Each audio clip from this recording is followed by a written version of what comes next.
Anna's Story, Episode 1, Arrival. London! She had arrived. It was a long, long bus journey. 30 hours from Budapest to Victoria Coach Station, London. Anna was sad to leave her parents and her 10-year-old sister, Katy. Sad to leave her friends, especially Ava. Anna had known Ava since they were 2 years old. Now they were both 20. 18 years of being best friends. Anna could tell Ava all her secrets. They planned to WhatsApp every day. If Anna's life in London was good, Ava was going to come and join her. Anna was sad, but life in Hungary was too difficult. She could not find a job, and her parents had money problems. She really wanted to send them some money. Was that going to be possible? She hoped to find a good job in London. She could use a computer when she wanted, but she didn't like it. She could cook a very good goulash. She could bake wonderful cakes and bread. She liked most children, not Monica and Mikhail from next door, who put a mouse in a school bag once. She was healthy and strong, and she could work hard. Was she pretty? She didn't really know, but perhaps that wasn't important. She was not very tall and not very slim, but not fat. And people said she had an interesting face. She didn't know if that was good or bad. But they also said her hair was beautiful. Long, dark brown, shiny, and it moved with her head just like in the expensive hair adverts. Anna was very, very happy to leave behind her boyfriend, Pavel. The name Pavel means short. He was horrible. He was such a negative person, always complaining. And he got angry very quickly. Sometimes she was afraid of him. When she told him she was going to live in London, he shouted. Then he cried, that was uncomfortable, and held her hands, and she couldn't free herself, so she kicked him. Then she ran home. She had known Pavel since they were 8 years old. Then he was a lovely boy, but he got older and not so lovely. He became an angry young man. He didn't grow very tall. Pavel was a good name for him.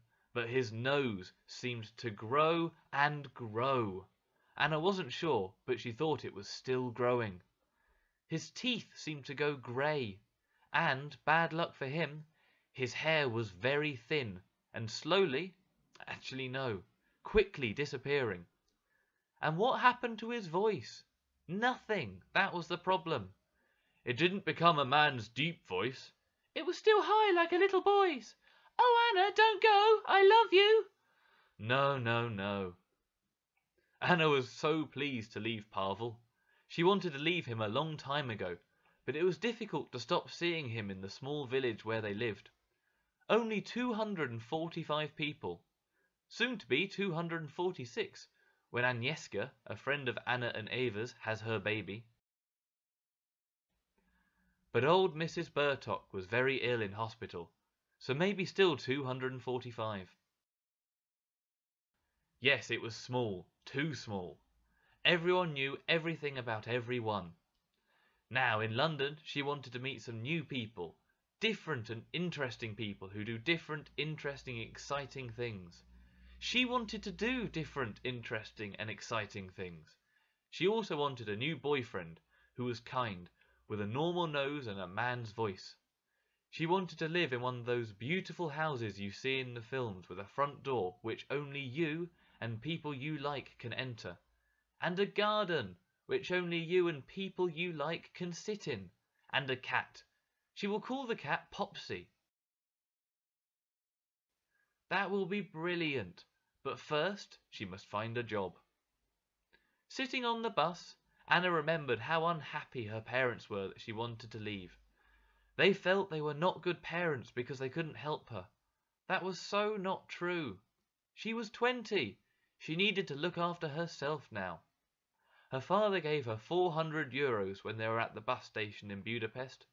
400 euros! That was his month's salary as a car mechanic in Peter's garage. Oh, she felt bad, and she promised she would give the money back to her father as soon as she could.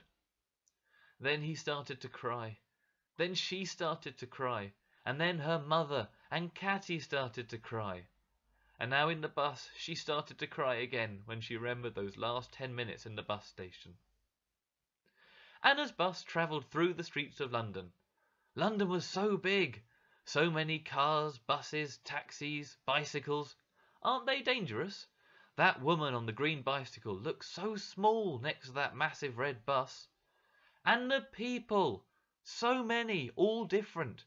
Different coloured people wearing different clothes, amazing clothes.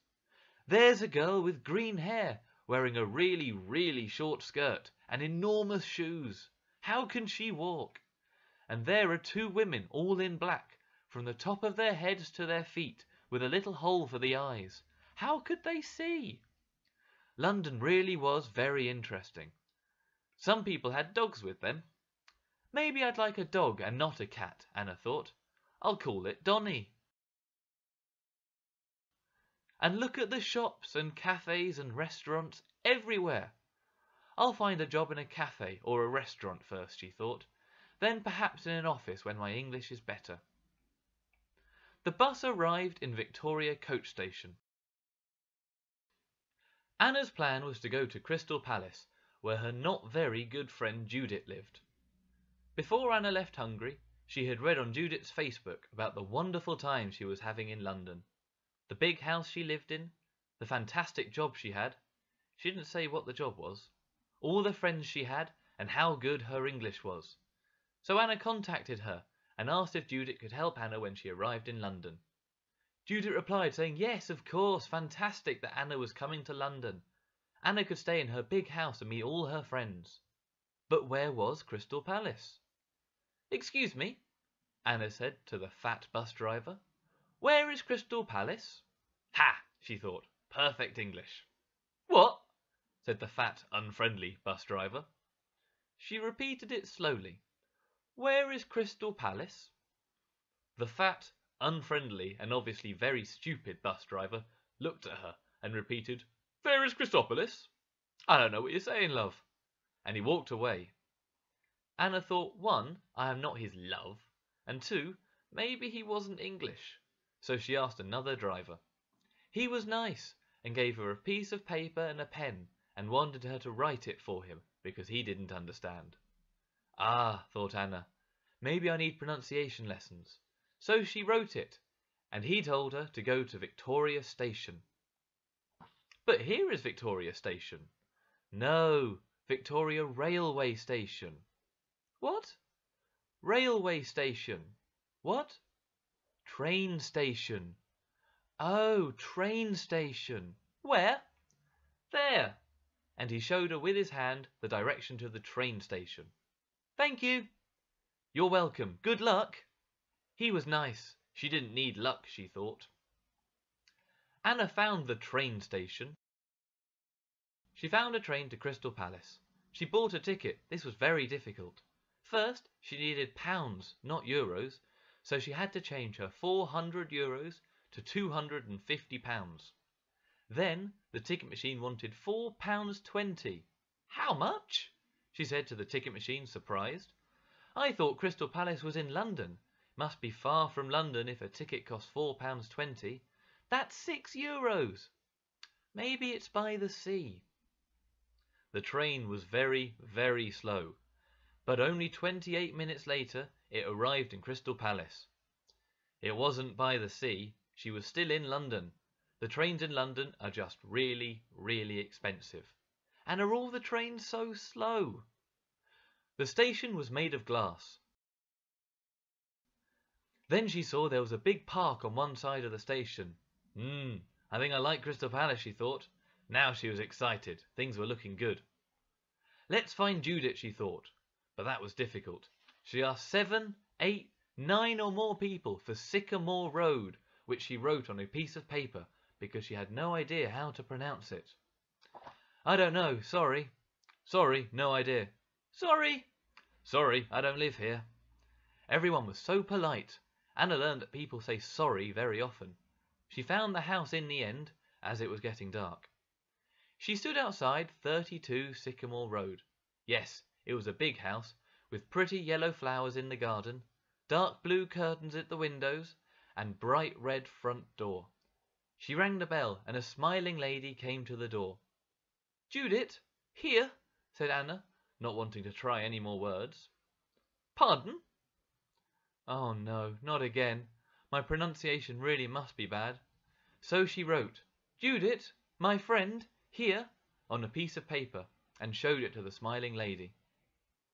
The lady didn't understand. What didn't she understand? So Anna showed her the address on the paper, 32 Sycamore Road, Crystal Palace.